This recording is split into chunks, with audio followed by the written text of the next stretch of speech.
La verdad es que estamos ya perdiendo la cuenta de los días que ha llovido y no poco, además en este invierno, prácticamente en los últimos 3 meses. Cierto es que ahora estábamos comentando que el otoño no era así, ¿no? Ni muchísimo menos, que fue un otoño bastante seco.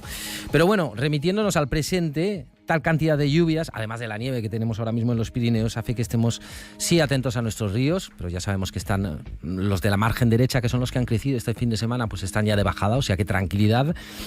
También hemos estado atentos a nuestros barrancos y ahora ya miramos con perspectiva lo que significa un invierno tan lluvioso como el que estamos ahora mismo pues viviendo. Lluvias que todavía nos acompañan, pero ya han amainado un poquito. Vamos a ver qué repercusión tiene esto en los cultivos, evidentemente. Y vamos a referirnos a uno de los sistemas más grandes de toda Europa, podríamos decirlo, el sistema de riegos del Alto Aragón.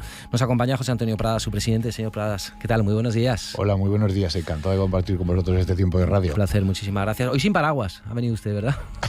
Así es. Hoy no es necesario. Yo normalmente no llevo paraguas, no me importa mojarme. Ya somos dos. Que estábamos comentando, sí, y lo vamos a analizar, ¿no? La cantidad de agua que han caído en estos últimos 3 meses, pero usted mismo nos decía, ojo, porque en otoño, cuando estaban terminando la campaña anterior, decían, no lo tenemos tan claro, ¿no?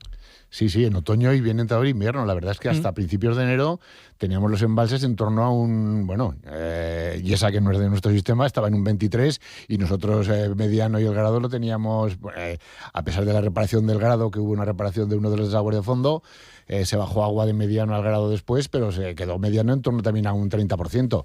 Sin embargo, luego ha venido el mes de enero y febrero con una pluviometría importante y hemos sido capaces prácticamente pues de ponerlos por encima del 85% los dos, que es una muy buena noticia para nuestro sistema.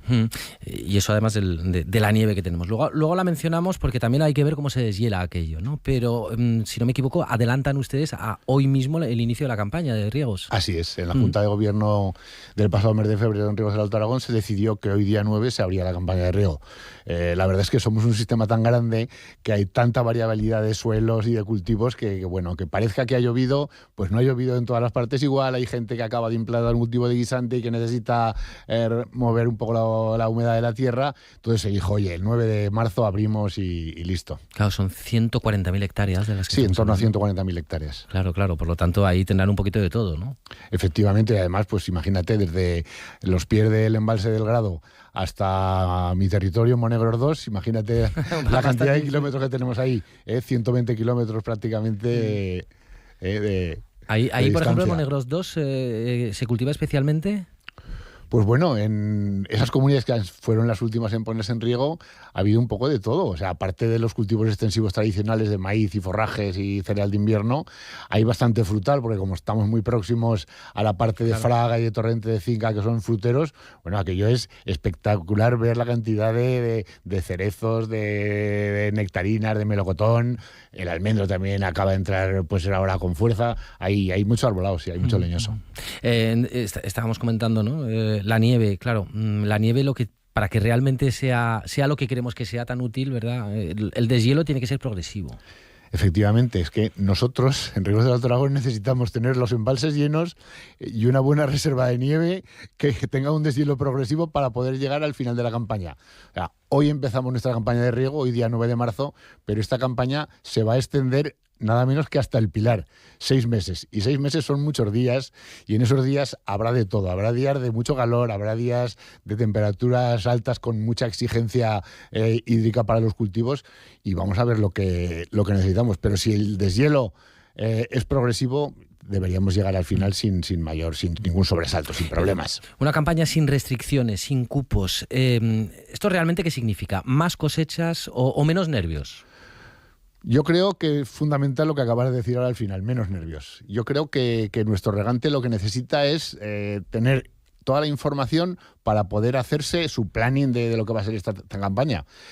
Y a mí yo siempre digo que no me gusta el tema de los cupos, más que nada porque cuando repartes escasez, todo el mundo se queda insatisfecho. O sea, no eres capaz de dejar plenamente satisfecho a nadie, porque la gente te dice, con un poquito más yo sería capaz de hacer otro cultivo. Claro, no nos olvidemos que el maíz es un cultivo de todo o nada. Tú no puedes decir, oye, es que sacaré adelante un cultivo con 4.000 metros. No, con 4.000 metros no sacas la mitad de la cosecha. No haces una cosecha de maíz. directamente. Claro. Pero eso no significa que no se controle, no se trabaje, no se estudie el agua, es decir, que se riegue como se tiene que regar. Bueno, por supuesto. O sea, uno de los mantras en Ríos del Alto Aragón es que hay que ser cada vez más eficiente, cueste lo que cueste. Y por eso estamos metidos en el tema de la digitalización, en el tema de los PERTE, en el tema de las modernizaciones, que no tienen como mayor objetivo, en principio, es cada vez ser más eficiente, tanto en el uso del recurso del agua como en el uso energético. Claro. Por lo tanto, ¿van a seguir haciendo inversiones? Sí, por supuesto. O sea, estamos ahora metidos con el tema, como te digo, de los PERTES, tanto a nivel de las comunidades de base como con el tema de la comunidad general, pero ahí no paramos. Yo entiendo que la siguiente modernización será la implantación de tecnologías de no me lo inteligencia diga, artificial. Sí, no, está claro. O sea, cada vez es tener más datos, procesar esos datos y que esos datos nos ayuden a tomar decisiones con sondas, con sensórica que nos mida la humedad del suelo, la profundidad radicular, demás. Todas esas exigencias nos van a informar a nosotros de cuándo tenemos que regar y cuánto tenemos que regar. Claro. Pero a partir de ahí la vida del agricultor, de quien gestiona cultivos y demás, vale, ya tenemos el agua asegurada, pero hay otros factores, ¿no?, que siempre inquietan, ¿no? A ver, ya tenemos un problema descartado, vamos a ver si no tenemos más, entiendo yo. Sí, tenemos muchos. Y me dirás que los agricultores siempre estamos llorando, pero es que es una realidad No seré yo. incontestable. Por hablar de lo que tenemos más próximo, la geopolítica. O sea, imagínate lo que supone para los agricultores esta elevación. Hoy leía por la mañana que el barril de crudo está ya por encima de $100. El gas el primer día subió más de un 50%. No nos olvidemos que la fertilización nitrogenada se hace fundamentalmente a partir de gas. Si a eso añadimos el coste de fertilizantes, costes del petróleo, costes del crudo, costes de la energía, hay muchas comunidades que tienen que impulsar el agua a sus balsas de copa para luego repartirla por presión natural. O sea, tenemos un problema importante. Vamos a ver cómo... Además es que, digamos que la repercusión cuando se elevan los costes de producción, ustedes lo notan enseguida, es inmediato. Quiero decir que esto no hay un tiempo, un delay, es decir, va a tardar 2 meses. Ustedes lo notan en el mismo momento. Empezando porque ya la energía lo notamos enseguida. Todo. Es de forma inmediata. O sea, bueno, y ayer veía yo un reportaje hablando a propósito de cómo subía el precio del crudo en origen y cómo se trasladaba de forma inmediata a las gasolineras aquí, y sin embargo cuando se producía la bajada era el efecto pluma, que bajaba de forma muy paulatina. Entonces aquí el incremento lo hemos visto todos cuando vamos a echar gasolina en nuestro coche. Y bueno, el precio de los fertilizantes nitrogenados, la urea ha subido también de forma muy, muy potente. Vamos a tener problemas. Y luego estaremos pendientes de lo que valga nuestro producto. Claro, pero es decir, ustedes intentan contener en la medida de lo posible los precios, porque claro, si no, su llegada al mercado es más complicada. O tienen que repercutir directamente lo que les tenga de subir los costes de producción. Vamos a ver, nosotros estamos en un mercado que bueno, y más con la firma de lo de Mercosur, si nos van a inundar de lo que producimos nosotros, tanto de cereales como de cárnicos, todo sector primario. Entonces, nosotros no tenemos posibilidad. Yo muchas veces, recuerdo todavía a mi padre que me decía que los precios que estamos viviendo hasta hace pocos años eran los precios de hace 40 años. O sea, una tonelada de trigo o una tonelada de maíz vale prácticamente lo mismo que valía hace 40 años. Y eso es duro de sobrellevar. Pero debe costar bastante más producirla, ¿no? Entiendo yo. Evidentemente, los inputs se han disparado y por contra, el precio de lo que nosotros vendemos no ha crecido en la misma proporción. Señor Pradas, volviendo al agua, que tenemos agua este año, ¿verdad? Que la tenemos, no sé si consideran que asegurada del todo hasta el final de la campaña, la siguiente.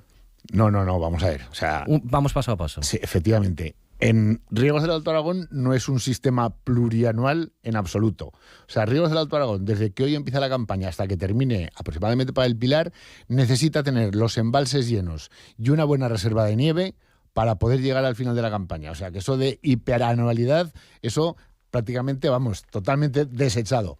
Si vamos a ser capaces de llegar hasta el final, hombre, yo entiendo que tenemos los embalses en buena situación, a pesar de que todavía caben 100 hectómetros en el conjunto de Mediano del Grado.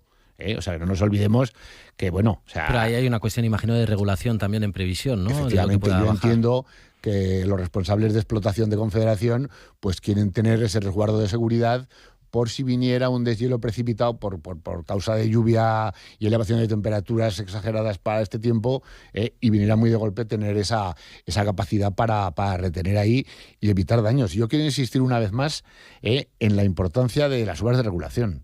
O sea, hemos visto estos días cómo baja el Ebro, hemos visto esa grandiosidad del Ebro, y a eso hay que decirle a la gente que, bueno, hubo que evacuar aquí en Movera, Torre Uzaiz, el Alfajarín, los Huertos, aparte que se inundaron pues desde Gallur al principio con Novillas, Boquiñén y demás, y en la Ribera Baja desde Alfajarín prácticamente hasta Osera. Si hubiera estado terminado el embalse de Illesa, esa punta de crecida que llegó aquí a Zaragoza con 1.600 metros cúbicos por segundo se hubiera reducido en 400 metros por segundo, 1.200 metros por segundo, y no hubiera habido ninguno de los daños que os acabo de decir. Entonces, la importancia de las obras de regulación es, primero y sobre todo, laminar las grandes avenidas. Vamos a hacer un ranking de lo que queda pendiente, según usted, dentro de las obras del Pacto del Agua. Ya me ha puesto Illesa, me lo ha puesto bastante arriba, pero entiendo que hay más, ¿no? Evidentemente. Bueno, Almudévar es una obra lo que es la obra está terminado, y estamos pendientes pues de que se cumpla ese contrato que firmaron el Ministerio de Transición Ecológica con Endesa Distribución para que la línea que abastece a la estación de bombeo, porque Almudévar se llena mediante bombeo, tenga corriente. Que hizo un acuerdo para fabricar un equipo de un transformador de la línea que trae 132 kilovoltios, y el plazo en principio de entrega de ese transformador era 36 meses. Se cumplen 12 ahora, en el mes de marzo. Yo confío en que ese plazo sea un horizonte de máximos y se pueda cortar. Pero bueno, o sea, es que, claro, para llenar Almudévar necesitamos dos cosas. Necesitamos la energía, pero necesitaremos también agua. A ver si vamos a tener la energía. Estos años hemos tenido agua a raudales y no teníamos energía. A ver si se va a dar la circunstancia de que tenemos energía y no tenemos agua, por desgracia. Esperemos que no sea así. ¿Vizcarrués? Bueno, Vizcarrués, yo siempre digo lo mismo. Fíjate que llevamos poca campaña del año 2026 y yo creo que ya hemos vertido en el Gállego, en la cuenca del Gallo, donde estaría lo que tú me estás hablando, más de 200 hectómetros, que es lo que consideramos en Ríos del Alto Aragón que hace falta regular en el Gállego. Yo no diré Vizcarrués porque yo no soy un técnico. Yo esa labor la dejo a los ingenieros de Confederación, que son quienes saben cuál es la ubicación perfecta para esa obra. Ahora, lo que tengo claro es que no nos podemos permitir, como país, como región, dilapidar en nuestro principal recurso natural, nuestra fuente de riqueza en Aragón, que es el agua. El agua, donde hay agua, tenemos todo. O sea, el agua nos da la posibilidad de garantizar, primero, los caudales ecológicos, luego todos los abastecimientos, luego todos los usos, los lúdicos, los recreativos, los turísticos. No nos olvidemos que a Ríos del Alto Aragón nos han pedido, ha habido veces, que decir, oye, que va a pasar la vuelta ciclista por Sallén y queremos tener el embalse de la Lanza lleno, que hace mucho más bonito las imágenes de televisión. Naturalmente, pues claro que sí. Usos terapéuticos, parece increíble, ¿verdad que sí? Pues bueno, hay actividades de personas que tienen una minusvalía que bajan a hacer sus terapias en el embarcadero y nos han pedido, oye, ¿podéis subirnos un poquito el nivel del embalse para poder bajar mejor con nuestras sillas adaptadas? Pues por supuesto que sí. O sea, para todas esas cosas sirve el agua. Para todas esas y también para el regadío. Y también para el regadío. Conste que seguramente tenemos oyentes que habrán escuchado Vizcarrués, que habrán escuchado Illesa y habrán dicho no, pero bueno, tendrán voz, desde luego, por supuesto que sí. En todo caso, nosotros queríamos saber cómo se inicia esta campaña de riegos. Nos alegramos de que por lo menos una cosa de la cabeza se van a quitar esta temporada los regantes de riegos de Alto Aragón. José Antonio Pradas, presidente, muchísimas gracias por acompañarnos. Buen día. Pues muchísimas